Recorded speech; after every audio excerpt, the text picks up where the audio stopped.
কেন যে কুবের কাকাকে বললাম না আমাকে বাড়িতে দিয়ে আসতে। এখন এই পথ আমি একা একা কিভাবে যাব? ও বাবা গো, ওদিকে ওটা কি? কোথাও কি মানুষ নেই? কে আছো? আমাকে বাঁচাও। কিন্তু এ আমি কিসের মধ্যে পড়ে গেলাম? এখন আমি এখান থেকে বাড়িতে যাব কি করে?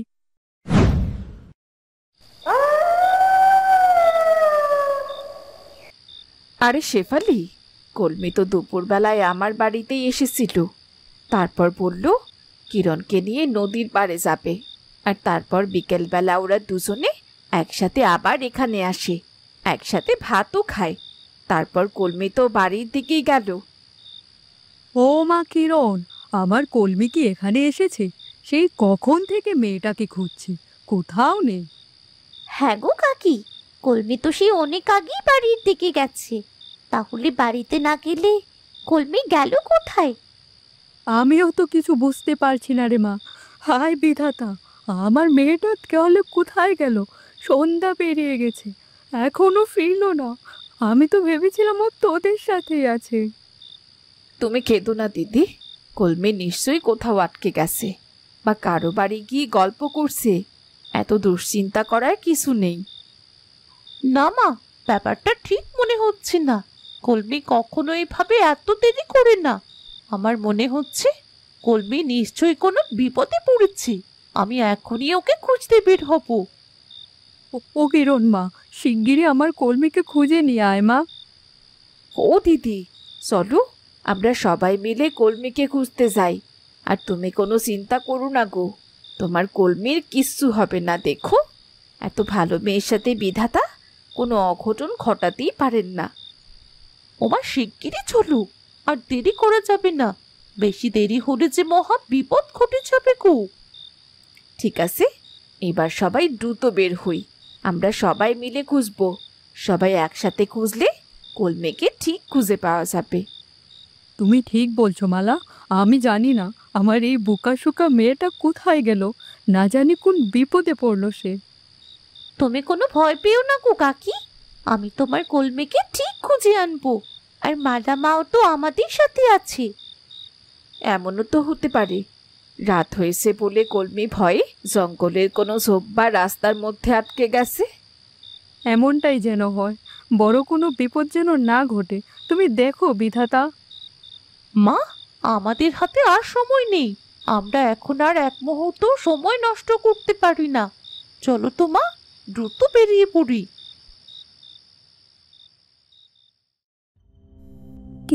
কে আছো? কে আমাকে এখানে এনেছো? আমাকে ছেড়ে দাও না গো, দয়া দয়া করো। আমার মা নিশ্চয়ই আমাকে খুঁজতে খুঁজতে পাগল হয়ে যাচ্ছে। চুপ কর মেয়ে, তোকে আমি আমার আজকের ভোজ বানাবো। অনেকদিন ধরে মানুষের কচি মাংস খাইনি। না, আমাকে মেরো না, আমাকে ছেড়ে দাও। আমি তো তোমার কিছুই করিনি, তাহলে আমাকে কেন এভাবে কষ্ট দিচ্ছ? কারণ কারণ আমি ক্ষুধার্ত। দিনের পর দিন মানুষের মাংসের স্বাদ পাইনি। হায় বিধাতা, তুমি আমাকে রক্ষা করো। ও কিরণ রে, তুই কোথায়? শিগগিরই এসে আমাকে বাঁচা কিরণ। চুপ কর মেয়ে, এভাবে কান্নাকাটি করবি না। এসব কান্নাকাটি আমার একদম পছন্দ না। তাহলে তুমি আমাকে ছেড়ে দাও না রাক্ষস, আমাকে আমার মায়ের কাছে যেতে দাও। বোকা মেয়ে, তোকে ছেড়ে দেব বলে তো ধরে আনিনি। আমার এখন কি হবে? আমার যে ভীষণ ভয় করছে। আমাকে কেউ বাঁচাও, আমি রাক্ষসের কাছে বন্দি হয়ে আছি। কে আছো? যতই চিৎকার কর, তোকে আজ কেউ আমার হাত থেকে বাঁচাতে পারবে না।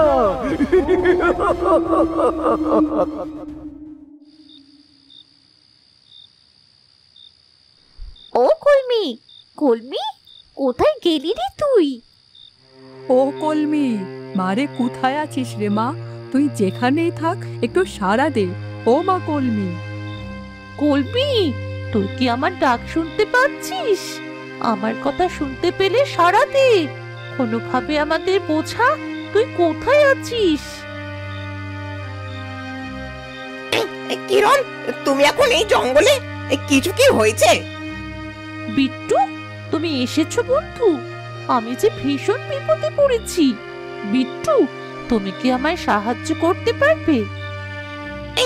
অবশ্যই পারবো কিরণ, কিন্তু তার আগে তুমি বলো কি হয়েছে, কেমন বিপদে পড়েছো তুমি? আমার বন্ধু কলমিকে কোথাও খুঁজে পাচ্ছি না। তুমি একটু কলমিকে খুঁজতে সাহায্য করতে পারবে? নিশ্চয়ই, তার আগে বলো কলমি শেষবার কোথায় ছিল, এরপর আমরা সেখান থেকেই ওকে খুঁজতে থাকবো। বিট্টু, কলমি তো শেষ বিকেলে আমাদের বাড়ি থেকে ওদের বাড়ি যাচ্ছিল। এই পথ ধরেই ওদের বাড়ির পথে যেতে হয়। বেশ, তাহলে আমাদের এই পথটাই ভালো করে খুঁজতে হবে। খুব ভালো করে মনোযোগ দিয়ে পুরো পথ খুঁজতে থাকো। আমি নিশ্চিত কলমি এখানেই কোথাও একটা আছে। আমার চিন্তা শক্তি সেটাই বলছে। ঠিক আছে বিট্টু, আমরা এইদিকেই কলমিকে খুব ভালোভাবে খুঁজতে থাকি।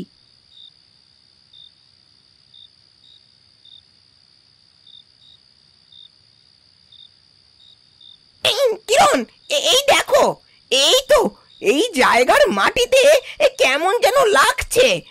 আমার মনে হচ্ছে এখানে কোনো একটা গর্ত আছে।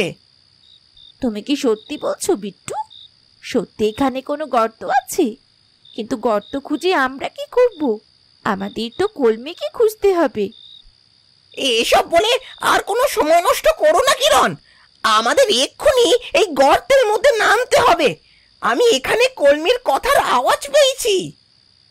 কলমির কথার আওয়াজ এই গর্তে? এসব তুমি কি বলছো?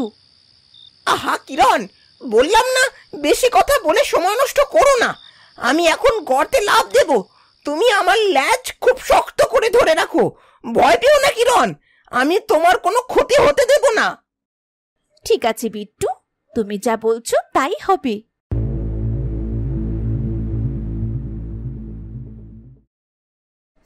আহ, এখানে এখানে কত অন্ধকার, কিছুই তো দেখা যাচ্ছে না। বিট্টু, বিট্টু তুমি কোথায়? এই তো আমি এখানেই আছি। তুমি শান্ত হও কিরণ, আমার পিছু পিছু হাঁটতে থাকো। কিন্তু বিট্টু, আমি যে কিছুই দেখতে পাচ্ছি না। তুমি কোনো কথা বলো না কিরণ, আমার মনে হচ্ছে এখানে রাক্ষস আছে, আর সেই রাক্ষসী কলমিকে ধরে এনেছে। রাক্ষস? এ তুমি কি বলছো? আমার যে ভীষণ ভয় করছে। কে কে কে কথা বলছো? কিরণ, বিট্টু, তোমরা এসেছো? তোমরা কি সত্যি আমাকে উদ্ধার করতে এসেছো? আমি ভেবেছিলাম আর কেউ আমাকে বাঁচাতে পারবে না। আজই বুঝি আমার জীবন শেষ। বিট্টু, ওই দেখো কলমির কথার আওয়াজ। কে কে এসেছে বললি? কিরণ, বিট্টু, এর আবার কারা? সে যেই হোক, তবে এটুকু বুঝলাম, আজ আমার খিদে একেবারে মিটে যাবে। বিট্টু, ওই দেখো রাক্ষসটা কথা বলছে। এখন এখন আমরা কি করব? ভয় পেও না কিরণ, আমি আছি তো। এখন একটু চুপ থাকো আর আমাকে কিছু একটা ভাবতে দাও। ঠিক আছে, কিন্তু যা ভাবার একটু তাড়াতাড়ি ভাববে। আমাদের যত দ্রুত সম্ভব কলমিকে যে উদ্ধার করতে হবে। আয় আয় বোকা মানুষেরা, আয় আমার সামনে আয়। তোরা নিজে থেকেই আজ আমার খাবার হতে চলে এলি। তুই আমাদের আর কিছুই করতে পারবি না রাক্ষস। আজ আমরা না, তোর জীবন শেষ হবে। তুই মৃত্যুর জন্য প্রস্তুত হ। কি এত বড় সাহস তোর? দাঁড়া, এই মুহূর্তেই আমি তোকে চিবিয়ে খেয়ে ফেলছি। কিরণ, আমাকে বাঁচা, ওই রাক্ষসটা আমাকে খেয়ে ফেলছে। কিরণ, তুমি একটু শান্ত হও কলমি, আর মনের সাহস রাখো। আমরা এক্ষুনি তোমাকে উদ্ধার করব। হ্যাঁ রে কলমি, বিট্টু ঠিকই বলেছে, তুই ভয় পাসনি। হায় বিধাতা, এ কি হচ্ছে? কিরণ আর ওই বানরটা এই গর্তেই নামলো। তবে কি আমার মেয়েটা এই গর্তেই আছে? কলমি, ও কলমি, মা তুই কি এই গর্তেই আছিস? কিরণ, মা কিরণ, তুই আমাদের এখানে কেন আনলি? আমি তো কিছুই বুঝতে পারছি না। না জানি আবার কোন বিপদের সম্মুখীন হতে হয় মেয়েটার। আমি আর পারছি না রে মালা, আমার বুকটা যেন ফেটে যাচ্ছে। কলমি যদি না বাঁচে আমি বাঁচবো কিভাবে বল মালা? ওই একটাই তো আমার বেঁচে থাকার সম্ভব। দিদি, তুমি এভাবে ভেঙে পড়ো না। দেখো, গর্তের ভেতর আলো জ্বলছে, মানে কিরণ আর বিট্টু কিছু একটা করছে। তারা নিশ্চয়ই কলমিকে খুঁজে পেয়েছে। তুমি সত্যি বলছো মালা? সত্যিই আমার কলমির কিছু হয়নি? শান্ত হও দিদি, এভাবে অস্থির হলে কি চলে? আমার কিরণ যখন গেছে তখন সে কলমিকে না নিয়ে কিছুতেই উপরে উঠবে না। তাই যেন হয় মালা, তাই জনে হয়। দিদি, একটু সাহস রাখো। তুমি দেখো, ওরা এক্ষুনি কলমিকে তুলে আনবে। গিন্নি, কি হয়েছে বলো তো? আমি বাড়ির দিকে যেতেই সরলা বলল তোমরা নাকি ছুটতে ছুটতে এদিকে এসেছো। এই কিরণ মা ঠিক আছে তো? না গো না, কিরণের কিচ্ছু হয়নি। কলমিকে কোথাও খুঁজে পাওয়া যাচ্ছিল না, তাই আমরা ওকে খুঁজতে এইদিকে এসেছি। ও কুবের ভাই, আমার মেয়েটাকে একটু খুঁজে দাও না ভাই। বৌদি, তুমি এত ভেঙে পড়ছো কেন? দেখবে কলমি ঠিক চলে আসবে। কিন্তু কিরণ কোথায়? কিরণ ওই গর্তের ভেতরে গেছে কলমিকে বাঁচাতে। এ কি বলছো গিন্নি? তাহলে আর বলছি কি গো?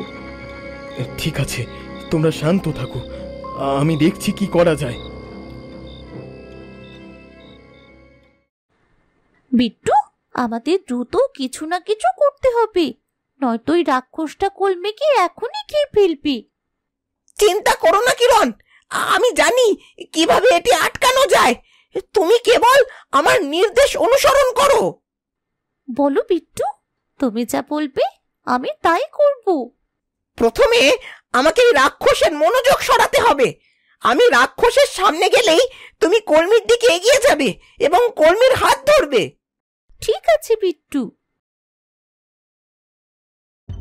তুই তুই তো সামান্য এক বানর, তুই এসেছিস আমার সাথে লড়াই করতে?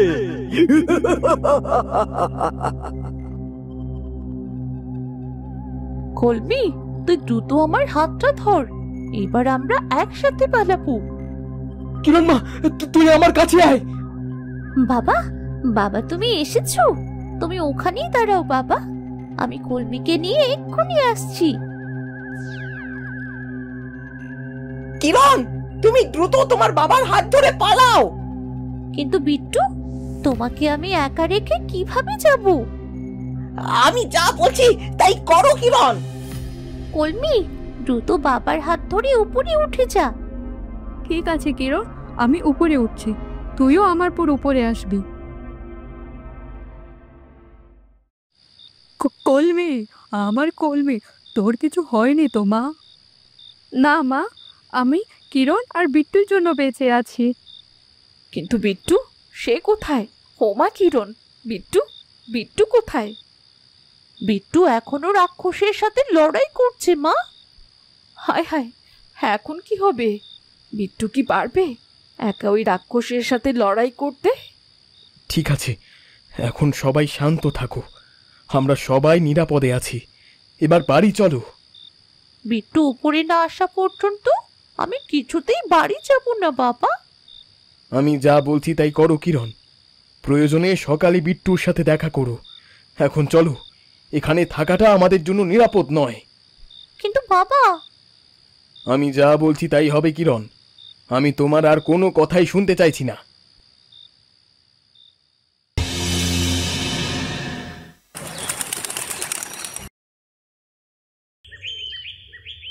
বিট্টু, বিট্টু, তুমি কোথায় বিট্টু?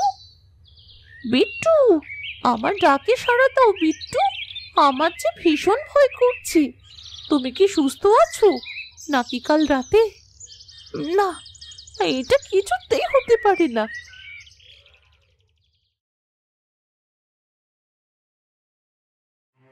আমাকে ক্ষমা করো বিট্টু, আমি তোমাকে বিপদের মুখে ফেলে রেখে স্বার্থপরের মতো বাড়ি চলে গেছি। তুমি আমায় ক্ষমা করো। আমার জন্যে তোমার শরীরে আঘাত লেগেছে, তুমি অসুস্থ হয়ে গেছো, অথচ আমি তোমাকে কোনোভাবে সাহায্য করতে পারলাম না।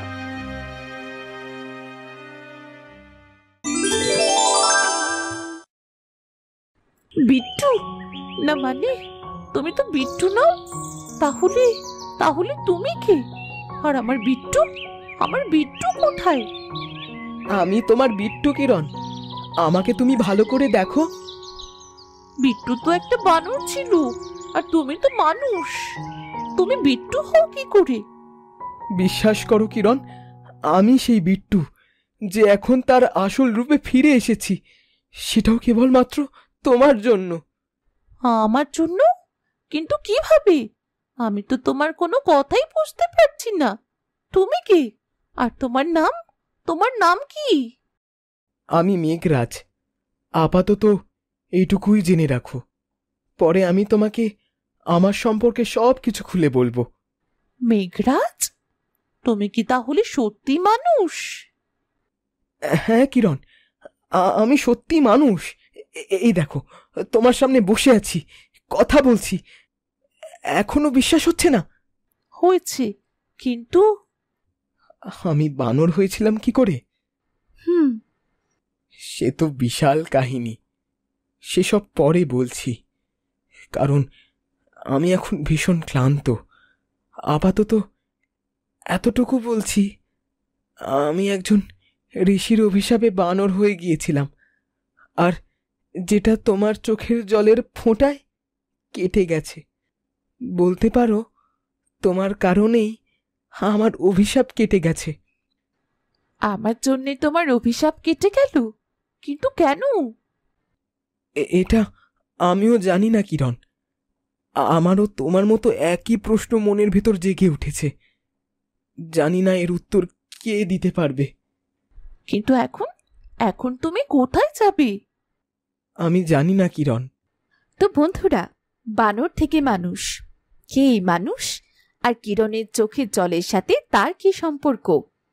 এই সব কিছুই জানবো আমরা পরবর্তী পর্বে। পরের পর্ব সবার আগে পেতে আমাদের চ্যানেলটি এখনই সাবস্ক্রাইব করে পাশে থাকা বেল আইকনটি বাজিয়ে রাখো। ধন্যবাদ।